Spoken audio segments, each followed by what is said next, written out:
Ok, até agora, se está tudo confuso, não comece a perguntar. Alguma coisa está confusa? Alguma coisa que pode ser, não entendi bem porque essa relação aqui é ali. Por gentileza, pode perguntar. Na festa de Pentecostes. Sim. Mas já era vivida essa festa de Pentecostes? Mesmo antes de Jesus? Sim. Pentecostes, 50 dias. Sim. É uma festa que todos, vamos ver imediatamente, vamos responder essa pergunta daqui a pouco. É uma festa que é celebrada por todo o judaísmo, por isso que nós vamos encontrar todos os pessoal do Pentecostes lá. O judaísmo celebrava o dia do dom da Torá, o dom da palavra. No tempo de Jesus vinha nas festas de Pentecostes para celebrar o dia que Deus deu a palavra às pessoas, ao povo. Tá? Qual é o outro? A vinda do Espírito Santo foi numa festa de Pentecostes que todos estavam Como se manifestou a vinda do Espírito Santo? 50 dias depois da ressurreição. Então, qual é o como é que se Línguas de fogo. língua de fogo? O que o pessoal fazia? O que aconteceu ali que eles estavam entendendo ou não entendendo? E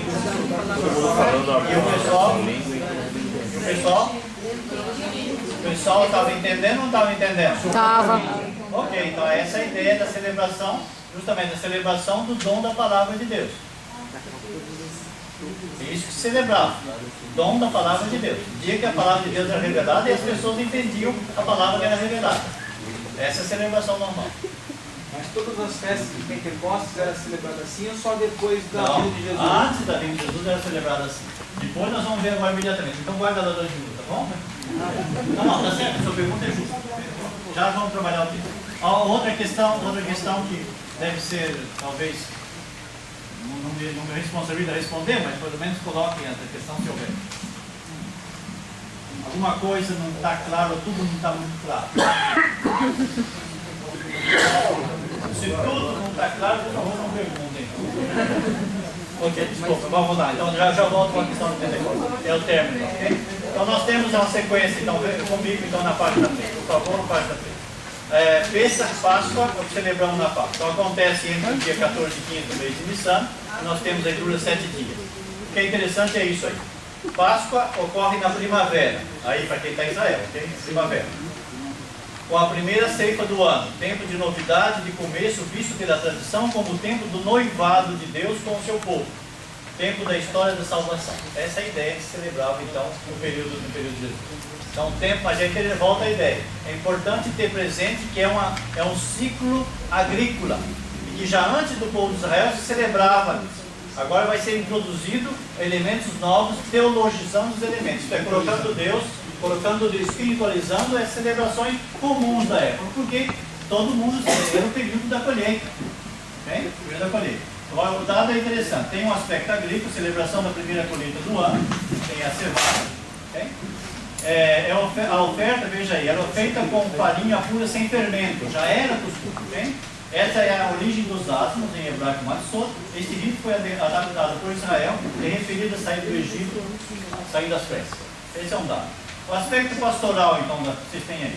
Como o sacrifício de um cordeiro, veja o que se fazia na época. Os nômades passavam o sangue do cordeiro na entrada das tendas que eles moravam, para obter dos deuses uma proteção dos rebanhos, a proteção do rebanho. Esse era um costume. O que Israel vai fazer um espiritualizar, ou colocar uma dimensão teológica e monoteísta nesse hábito normal da festa que já os nômades faziam. Okay? Tinham os seus rebanhos, para que os deuses ajudassem os rebanhos, se matava o rebanho e colocava o sangue, que é o símbolo de vida. Okay? Nós vamos então transformar isso na Bíblia como um sinal onde Deus vai ver e salta. E também uma função da Páscoa é a ideia que Deus salta, vendo o sangue, salta de casa em casa. Okay? As casas que tiverem sangue, Deus não vai, o flagelo não vai atingir essas casas, a morte dos primogênitos e assim por diante. Então, o primeiro dado. Segundo, um aspecto histórico é a celebração da saída do Egito. Significa então passar sobre. Bom, o rito principal hoje é batido pelo Cedro. Então a Páscoa tem esse aspecto agrícola, mas um aspecto já de salvação muito bem marcado pelo sangue. A tradição judaica vai trabalhar isso em duas dimensões. Qual o sangue? Dois sangues. Quais são os dois? Uma do cordeiro e o outro da circuncisão. Por que circuncisão? Porque os judeus que estavam no Egito, eles não estavam todos circuncidados. Para celebrar a Páscoa, segundo o texto, tem que ser circuncidado. Então, na saída, rapidamente, circuncidou o pessoal para celebrar a Páscoa e sair correndo do Egito. Esse sangue da circuncisão com o sangue do cordeiro marcam a libertação do Egito. São os dois sangues. Okay? Essa ideia tem que estar clara. Que é importante depois dizer já o sangue de libertação, o sangue de salvação, em Jesus tem essa compreensão, conotação dupla também. O que significa circuncisão? Circuncisão é aliança. O ato de cortar o prepúcio do homem, ok. Vai ter o sangue. Mas a ideia é simbólica. Qual é a verdadeira circuncisão? O circunciso é aquele que dá todo o seu sangue pela aliança que ele acabou de fazer. Isto é, morre pelo acordo, contrato que ele fez com Deus. Então o sangue da aliança, o sangue da circuncisão, é o sangue total do indivíduo. A morte de Jesus na cruz é a aliança total da circuncisão que ele fez ao oitavo dia. Certo? Então a liberação, a nossa libertação que passa pelo sangue de Jesus, passa pelos dois sangues. O sangue da morte, mas ele é fundamentalmente ligado à aliança que Jesus tinha com Deus. Uma vez que eu me faço uma aliança, um contrato com Deus, eu morro por esse Deus. Eu dou a vida por esse Deus. Eu não divido mais com outros deuses.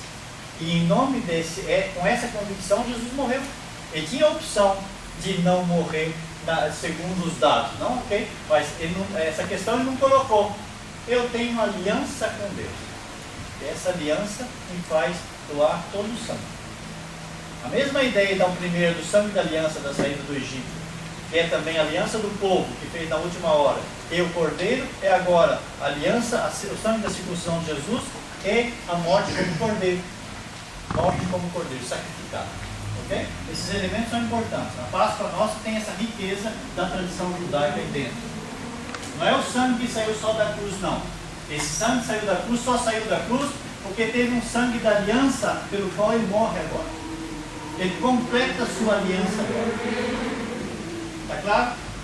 Como se nós tivéssemos condição de morrer em nome do batismo que nós fizemos. Não arredo o pé. Não profano o nome de Deus. Não celebro outra coisa. Não confundo com outros poderes. Se for preciso morrer, morro por isso. Essa é a ideia. E Jesus não se confundiu, não dividiu. Foi preciso morrer, ok? Essa é a ideia. Com isso salvo. Então, o primeiro dado, a Páscoa. O segundo dado, a festa das semanas, então, Pentecostes. Coloquei, Pentecostes. Ocorre no dia 6 do terceiro mês, Sivan, 7 semanas mais um dia depois da Páscoa, 50 dias, portanto, Pentecostes. Seu aspecto agrícola é a oferta da última ceifa do ano, colheita do trigo, com pão fermentado. Então, no primeiro momento, você tinha a colheita, era da cevada. Você tem a festa, então, do pão sem fermento. Agora você tem a grande festa, porque é a festa do trigo, vem com todo, tem? Festa do trigo. É também a festa das primícias. O aspecto histórico recorda o dom da Torá no Monte Sinai. Então aí é o lugar onde Deus se manifesta. Como é que Deus se manifesta no Sinai? Através de trovões, de relâmpagos, de manifestações extraordinárias.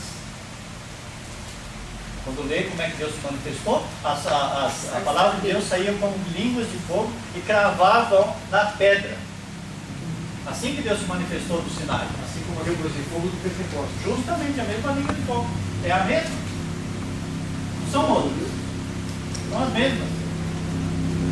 E aonde crava agora? Naqueles que estavam escutando. Todos entenderam o nome do seu sonho, de onde eu venho. A palavra de Deus não é uma questão. Aí é o grande erro. Aí é o grande erro. Não está falando língua sem saber o que está falando, não. O pessoal não era doido, não. O pessoal não era doido. A palavra de Deus, ela desce naqueles que buscam naquela língua que ele fala. Não era um montão de língua zoeiro, não era uma zoeira nada negócio. Era a palavra de Deus, como o povo é um povo diversificado, o povo fala várias línguas. Hoje Israel fala 67 línguas. Desculpa, em Jerusalém, a cidade de Jerusalém hoje fala 67 línguas. Cidade de 800 mil habitantes. 67 línguas se fala aí. Evidentemente que nem todos falam 67 línguas. A língua básica é o hebraico, o árabe, o inglês, o francês, o alemão.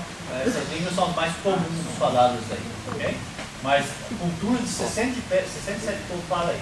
Esse pessoal, se colocar todo mundo junto, é claro que vai fazer um barulho infernal. Mas quer dizer que esses 67 línguas falam a palavra de Deus, entendem a palavra de Deus, falam a palavra de Deus. Essa é a ideia de Pentecostes. Não tem mais limite de compreensão da palavra de Deus. Eu sou pagão, na época, eu não sou judeu, isto é, eu não tenho acesso à palavra de Deus. O Pentecostes é para dizer que agora não tem limite. Todos têm acesso à palavra de Deus. Celebra-se Pentecostes. Todos têm acesso. O judaísmo celebrava o dom da palavra. Justamente isso que estamos celebrando. Agora é uma palavra que não tem limite. É para as nações. Todas as nações falam e interpretam a palavra de Deus. Essa é a ideia de Pentecostes. Já era celebrado, só vamos dar uma novidade da universalidade da palavra a partir de agora, a partir de Pentecostes celebrado. Okay? É também um tempo de interiorização da salvação com o dom da Torá. É visto como matrimônio e a Torá representa o contrato. Matrimônio de quem? A ideia do judaísmo celebrar matrimônio entre Deus e seu povo. E a Torá, a palavra de Deus, é o contrato, o texto. Vocês são fiéis a esse texto. Esse é o texto que rege o nosso matrimônio. Fidelidade a esse texto. Celebra então no Pentecostes. Okay? A festa então das cabanas, a festa das tendas, Deuteronômio 16:13, dura 7 dias, mais um, o 8º dia. Seu aspecto agrícola é a colheita, armazenamento simplesmente é o final, armazenamento dos frutos. Coloca então já no celeiro para enfrentar o período que não vai mais produzir. Se refere à história da salvação, quando os hebreus habitavam nas moradas temporárias do deserto. É uma festa de peregrinação mais significativa, expressa que a vida humana é uma peregrinação até nossa morada definitiva. Então, Sukkot, no final do verão, com a colheita, seu armazenamento, celebra o antigosto com a peregrinação. A morada frágil fala da condição temporária da condição humana. É uma festa universal que se pode ilustrar com Isaías 14, vamos ler agora, que representa o dia do Senhor como uma grande festa das cabanas, onde todas as nações estão convidadas para subir ao templo. Nós lendo então o texto de Zacarias 14, os últimos lá, só para você ver o que ele diz. Onde é que está? E acontecerá naquele dia que não haverá mais luz, nem frio, nem gelo, haverá um único dia. O Senhor o conhece.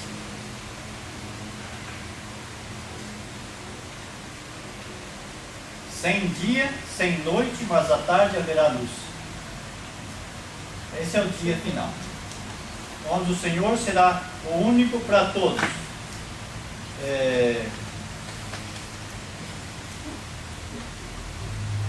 Tem outra expressão que está nesse mesmo, mas a ideia é essa: será um dia único. Eu queria só voltar com a ideia.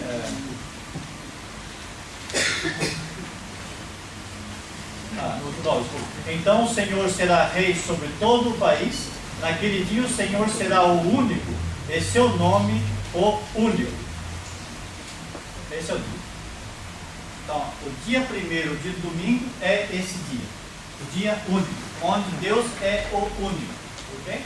É interessante que o dia das trevas, se voltarmos ao capítulo 7 do Evangelho de João, capítulo 7 do Evangelho de João, não está aí citado, não sei. No final da... Okay, então o capítulo 7 do Evangelho de João é justamente essa questão, onde Jesus retoma todos os elementos dessa festa de Sukkot e vai assumir para ele essa festa. desculpa que eu já chego lá. A Bíblia tem uma palavra muito fina.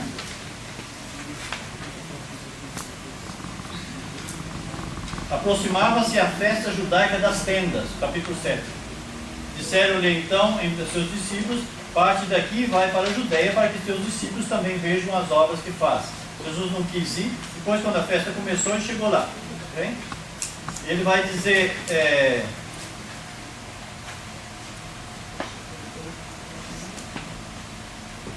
Ele vai dizer na sequência normal: se alguém tem sede, venha a mim e beberás. Aquele que crê em mim, conforme a palavra da Escritura, do seu seio jorrarão rios de água viva. O que se fazia na festa de Succoth? Eles desciam todo dia na piscina de Siloé para pegar água na piscina de Siloé e levar ao templo para a aspersão do templo. E descia em procissão cantando salmos e voltava de novo outra vez para o templo. Esse era o trabalho. E quando eles desciam em procissão para tocar na fonte da piscina de Siloé, nesse momento de tocar, da tirada da água, era o momento que o Espírito Santo descia sobre eles. Esse é o judaísmo que viu isso, Jesus viu. E é o dia que, segundo a tradição, Jerusalém não tinha nenhum canto na cidade durante toda a festa, dia e noite. Não tinha nenhum canto na cidade que tivesse ausência de luz. Isto é, a presença de Deus cobria, iluminava Jerusalém durante 7 dias, porque é a experiência da eternidade. E Jesus, dentro dessa festa, vai se proclamar água e luz do mundo. Então, para celebrar o que nós celebramos com Jesus, luz do mundo e água viva, é preciso entender que isso era celebrado pelas comunidades que ele celebrou no seu período, no dia da festa das cabanas. Dia que a presença de Deus cobria as comunidades, não faltava luz nem de dia nem de noite. Isso é, realidade eterna. Realidade eterna. Ok? É o dia que o Espírito Santo se manifestava, as comunidades eram envolvidas pelo Espírito Santo. Esse dia que vamos ser assumidos também. Eu concluo com a ideia, voltamos já imediatamente, e João vai entender o que João quis dizer naquela historinha dele no começo. Ele diz assim: o verbo se fez carne, e a tradução é, e habitou entre nós. Não é boa. A tradução deve, o verbo se fez carne e pôs a sua tenda entre nós. Que tenda é essa? Essa tenda final, onde todos vamos morar aí dentro. A tenda definitiva, onde não tem vida mais provisória. Esse é o espírito do texto de João. Não é que ele pôs a sua morada, não. Ele fez uma tenda. Todo mundo sabe o que quer dizer a tenda final. Tenda final significa onde Deus cobre com sua luz o tempo todo. Não tem mais noite nem dia. É aquele dia primeiro que estava começando lá no dia primeiro. Aquela luz do dia primeiro que não era a luz do sol e da lua. É aquela luz que estabelece quando Jesus se encarna. Então, celebração do domingo, a nossa celebração, é a celebração dessa luz que significa eternidade. Lá no primeiro dia, ela é retomada, por isso a redenção. A criação é redimida, o estado primeiro é retomado agora. Okay? Isso tem relação com a transfiguração de Jesus no alto do quando É a ideia. Quem está lá, quem está lá junto com Jesus? Tiago, João. E do lado de Jesus, quem está? Elias, Moisés e Elias. O que é Moisés? É a palavra. Não, leia. Leia. É. Palavra de Deus. Palavra de Deus. Okay? Então, Moisés significa Deus falando, a palavra foi falada, está conforme, Jesus está conforme a palavra, okay? Anunciada. Elias está conforme a palavra interpretada. Elias significa profecia, aquele que interpretou a palavra. Okay? Então, a palavra que foi revelada é Moisés, a palavra que foi interpretada é Jesus. Quem é Jesus? É a conformidade dessa palavra revelada. Esse já fizeram fazer 3 tendas. Justamente porque onde aconteceu? Aconteceu justamente no período da festa de Succoth. Na festa de Succoth. Então, tudo está ligado. Tudo está ligado. Nada é por acaso aqui. capítulo 16 de Mateus, nós temos a grande manifestação, quando Jesus pergunta a Pedro, o pessoal está dizendo quem eu sou. Quem eu sou? Responda aqui, responda ali, é profeta, Elias, é alguém que passou, ficou perdido por aí. E para vocês, não fala o que os outros estão dizendo, para vocês, quem eu sou? E Pedro toma a palavra e diz, és o Cristo, Filho de Deus vivo. Que dia normalmente que é isso? O judaísmo tem só um dia que se pronuncia o nome de Deus. Dia do grande perdão, dia do Yom Kippur, onde o sumo sacerdote, ele é o único que entra no santo dos santos, no templo, e pronuncia o nome de Deus lá dentro sozinho. Como ninguém sabe o que ele pronuncia, não se sabe como é que ele pronunciava. Okay? Esse é o único dia. Dá-se a impressão que Pedro está fazendo essa função. Por que eu digo isso? Porque depois você tem a transfiguração. Como é que começa? 6 dias depois, Jesus tomou Pedro, Tiago, e vai se transfigura. O que é 6 dias? Depois do Yom Kippur, 6 dias depois, começa a festa de Sukkot. Todo mundo sabe. O Evangelho não está falando por acaso 6 dias depois do quê? Houve alguma coisa antes de 6 dias. Como ele vai falar de tenda depois, se entende que 6 dias Pedro estava encontrando com Jesus no dia do Yom Kippur e agora está celebrando a festa de Sukkot justamente. Como a festa de Sukkot é a festa da escatologia, do final, da realização final, Jesus se apresenta como transfigurado já e como a plenitude da palavra de Deus realizada. Por que eu sei que é a plenitude da palavra de Deus realizada? Porque Jesus está, de um lado, a palavra revelada, de outro lado, Elias, a palavra interpretada, e no meio, a conclusão, a realização dessa palavra, festa de Sukkot. Claro? Tá bom? No final da folha, vocês têm, se eu encontrar minha folha aqui ainda, né? No final da folha diz, eu coloquei duas coisas aí, com pouco tempo que tem. Ciclo diário, então o ciclo diário, isso é, começa aqui no sábado, no nosso caso nós temos o domingo, isso, okay? Mas o ciclo diário é composto, normalmente no judaísmo, 3 momentos de oração. Manhã, primeira hora, okay? Você tem a hora sexta e a hora nona. Okay? Isso no Evangelho você tem o tempo todo. Então, de manhã, meio-dia, às 6 horas da tarde. Ou se não, no caso, você faz de manhã, meio-dia e à tarde. Você tem os 3 momentos de oração. Esse é o diário, todo o resto é todo o tempo, normalmente. Nós olharmos o Atos dos Apóstolos e vemos que os apóstolos rezavam isso mesmo depois da morte de Jesus. Os apóstolos apresentaram dessa maneira. Okay? Todos os textos são fiéis a essa prática dos apóstolos e nas horas marcadas, inclusive, só um exemplo típico para saber do que nós estamos falando. Capítulo 3 de Atos dos Apóstolos, por exemplo, Pedro e João estavam subindo ao templo para a oração da hora nona, isso é, às 3 horas da tarde. Essas horas são marcadas pela igreja primitiva normal. Então, há um ciclo. Depois o semanal. Então, o judaísmo guarda-se o sábado na igreja primitiva e depois da igreja atual guardava-se o sábado e o primeiro dia da semana. Agora se guarda o primeiro dia da semana. Não perde o sentido do sábado, mas guarda-se o domingo. Mas o domingo é preciso entender essa grande teologia da profundidade do sábado. Por isso que João Paulo II, quando escreve o documento Deis Domini, o Dia do Senhor, ele vai fazer uma grande introdução sobre a importância do sábado. Para apresentar o domingo, ele fez uma grande introdução sobre o sábado. Ele vai dizer, para entender o sábado, temos que entender a relação esponsorial entre o povo de Israel e Deus. Essa relação de matrimônio. Isso também no trabalho só de documento e toda a tradução. Então, e tem o ciclo então anual. Nós estamos então, começamos, se quiserem, no período do Advento, Nascimento, depois nós temos Páscoa e segue com Pentecostes. Esse é o nosso ciclo normal. Esse ciclo está baseado basicamente no ciclo bíblico normal.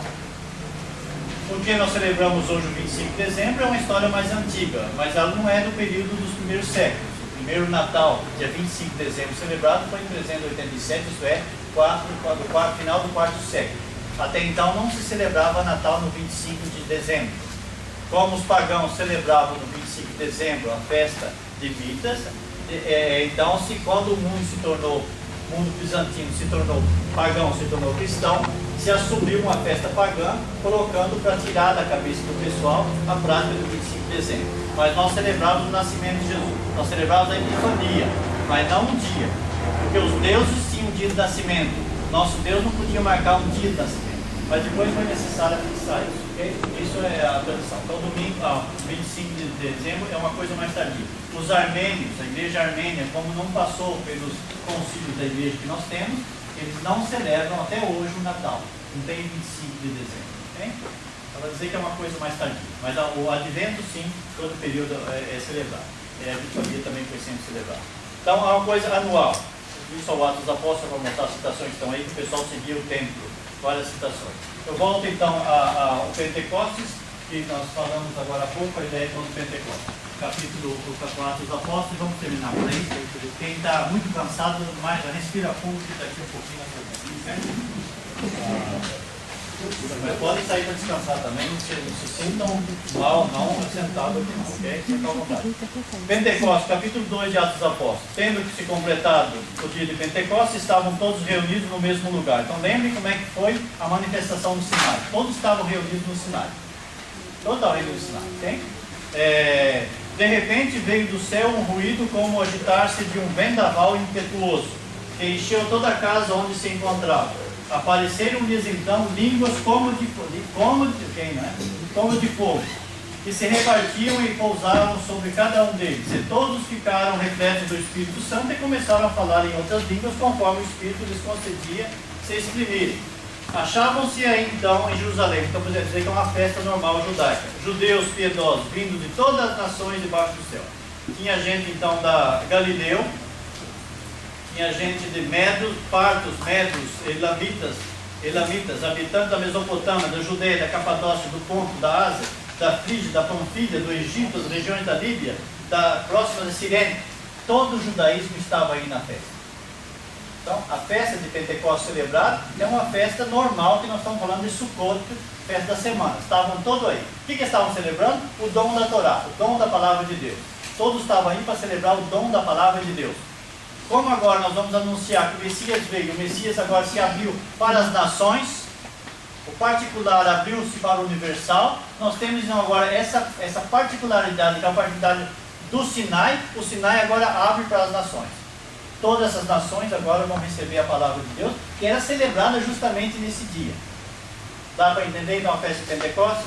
É uma celebração encarnada na liturgia normal hebraica, só que agora com a dimensão universal. Celebração para todas as nações. Todos recebem a palavra de Deus, todos recebem a Torá, todos entendem a palavra de Deus na língua que vocês tiverem. Não é mais a partir do aramaico e do hebraico, mas do grego, do latim, das línguas que se falavam, aqueles que estavam aí presentes. Okay? Português também, que vai sair depois. Okay? Já estava contemplado, não estava aí ainda não, mas já tinha alguns portugueses aí tentando entender.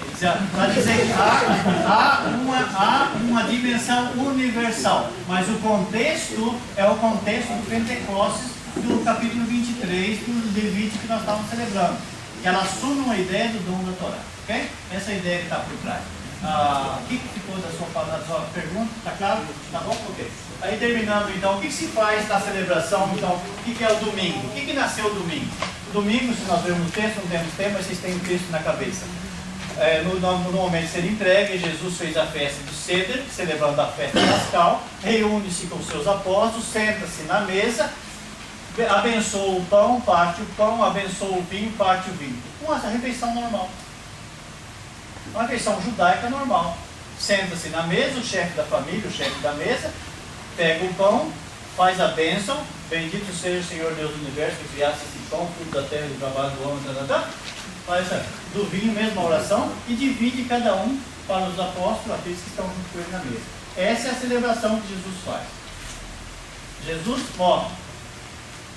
Faz a experiência da ressurreição. O que nós vamos celebrar agora? Nós vamos fazer a mesma celebração e fazer um memorial. Memorial não é lembrar-se, não.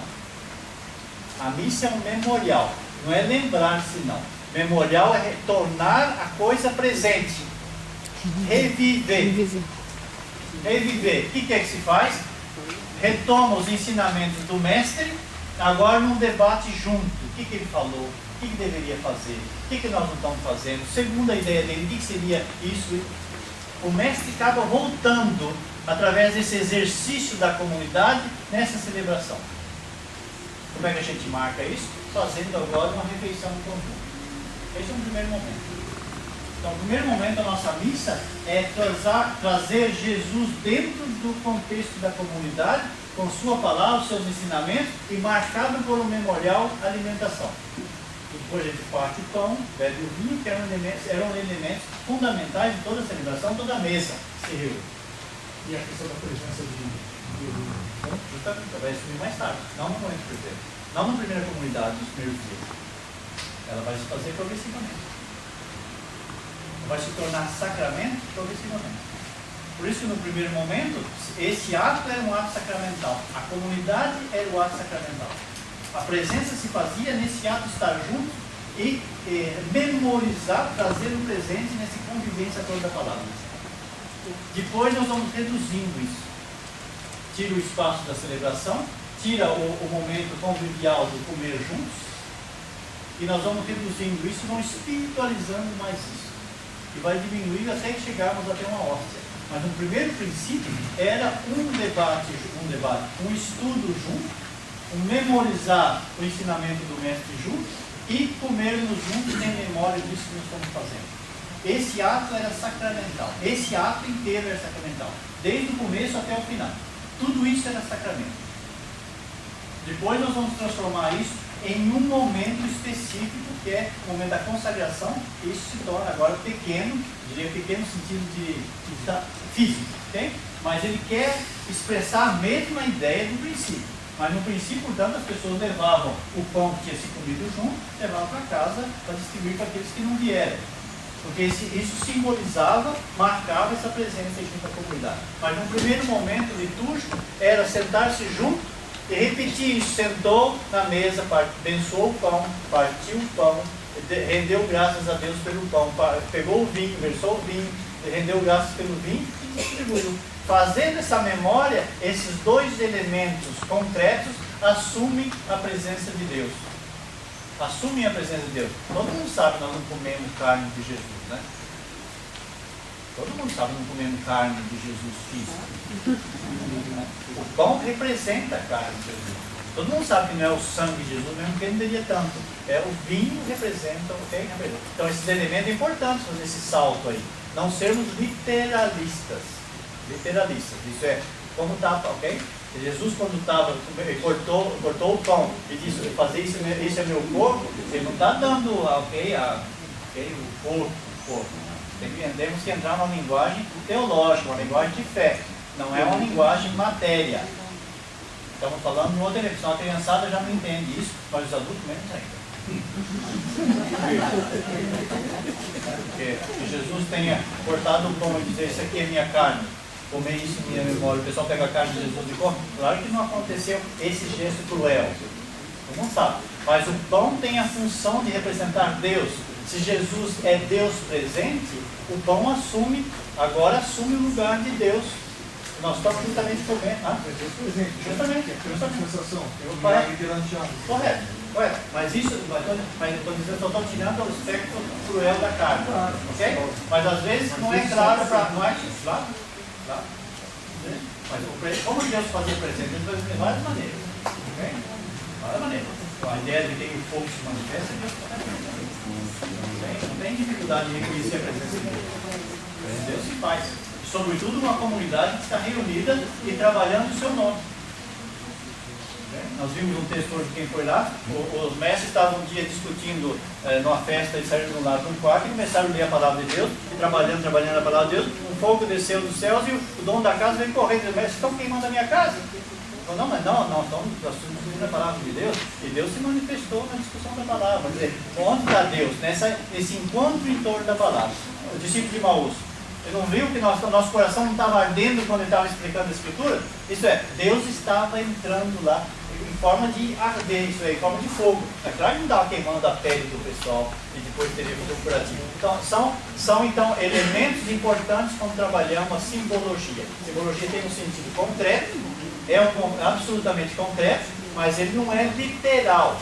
Ele não é pobre a esse ponto. Ele é, ok? Então a liturgia vai progressivamente diminuindo o volume dos elementos que compunham, mas eles guardam o mesmo significado, o mesmo sinal, portanto a ideia de sacramento, o mesmo sinal através da hóstia que nós temos hoje. Mas não foi assim pensado no início, não foi assim celebrado no início. Ele assumiu e se adaptou. Okay? Mas vocês têm então reconhecimento de Deus como um Senhor absoluto, ou único, ou um, termina aí. os louvores prestados a Ele, é uma maneira de reconhecer que Deus se faz presente. Como é que eu reconheço? Se eu reconheço que Deus está presente, eu tenho que mudar o comportamento, pelo menos reconhecer que Deus está presente. Então a liturgia, os cantos, a maneira de celebrar, são instrumentos que me ajudam a expressar esse reconhecimento de Deus. As ofertas concretas, eu já disse, é uma oferta de dizer que tudo vem de Deus, por isso eu manifesto. Sua palavra que ilumina, que indica, que corrige, que aproxima, portanto a leitura da palavra. A leitura da palavra no começo a leitura não tinha o lugar que nós temos hoje. A leitura é o que envolvia todo o estar presente. Todo o estar presente estava na palavra, e Deus se manifestava na palavra. Hoje, por uma questão didática, você faz em vários momentos separados. Mas tudo isso tem um único sentido: celebrar a memória dele ressuscitado e presente em nosso meio. Toda a missa. Não é que eu cheguei mais ou menos na comunhão e já aproveitei. Não, faltou um pedaço importante. Então, no final, a refeição, que é o gesto concreto da presença de Deus, compartilhada em comunidade lugar da presença de Deus se manifesta. O texto fala em forma de fogo, fala em forma, às vezes ele entra e toca. São várias maneiras de falar. No fundo, a comunidade que reza é unida, a comunidade que busca entender Deus a partir da sua palavra, ela sente que Deus se manifesta nela. Ok? Então daqui para frente poderíamos começar a falar como é que está estruturada a liturgia tecnicamente falando. Okay? Mas a minha intenção é mostrar que o conceito de liturgia, ele supõe um conhecimento que precede os significados que nós vamos trabalhar depois. Mas o primeiro momento é esse dado de encontrar-se com Deus e saber que Deus está presente quando nós vamos lá para uma liturgia. Agora, se nós sabemos que Deus está lá quando nós vamos para uma liturgia, como é que a gente vai se comportar diante dele? Ele, no mínimo, é louvado, no mínimo, é agradecendo, no mínimo, se está mais à vontade diante dele. Porque eu digo aqui, estou com pressa, Senhor, estou saindo já. É um problema para o ato litúrgico. Para o ato litúrgico. O ato litúrgico é um dom, mas é um momento gratuito. É de gratuidade diante de Deus. Porque Ele está ali. E nós somos folgados nesse ponto de dizer que eu estou com pressa. Essa é a ideia da liturgia. Liturgia é estar com Deus, mas tranquilamente. E os movimentos, o canto, a leitura, é para ajudar a manter esse ambiente de presença de Deus. Paro aqui. Obrigado pela paciência.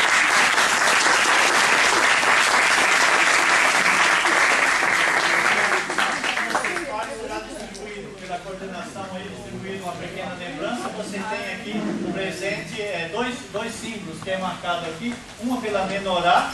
Menorá é esse candelabro com sete braços e um peixe. Os dois movimentos são muito importantes. O primeiro candelabro marca justamente, você tem explicação de vários aspectos, ok? Leia depois o primeiro, mas eu estou dizendo que ele marca também os 7 dias da criação e marca também a perfeição. E o peixe, além de marcar que Jesus significa também a ideia de Jesus por trás, okay? De Deus, o Íris, assim por diante, o cristianismo não podia se manifestar devido à perseguição romana. Então, para mostrar que uma casa era cristã, colocava-se um peixe na porta.